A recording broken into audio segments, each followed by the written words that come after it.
जयंत पाटलांची पण भूमिका अजून ठाम नाही. जितेंद्र आव्हाड सुद्धा शांत आहे. काय करावं हे त्यांना सुचत नाही. आणि देवाभाऊंची कूटनीती जोरात आहे. आता राज्यसभेची पण निवडणुकीत शरद पवारांना काय भूमिका घ्यावी, कसं घ्यावं, राज्यसभेवर तर पाठवलं पाहिजे ही आग्रहाची भूमिका सगळ्यांची आहे, पण मताचं गणित जमत नाही.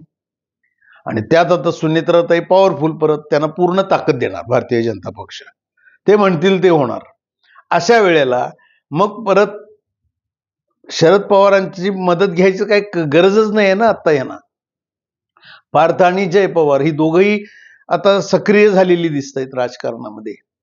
अशा वेळेला रोहित पवार यांचा फुसका बार कसा उडवायचा याच्यासाठी सुनील तटकरे, प्रफुल्ल पटेल, छगन भुजबळ आणि धनंजय मुंडे हे आता इथनं पुढे अग्रेसर राहतील असं आत्ताचं तर चित्र दिसतंय. बघूया आगामी काळात काय काय राज्यसभेच्या निवडणुकीच्या वेळेला योग्य ते आपण विश्लेषण करतच जाऊ.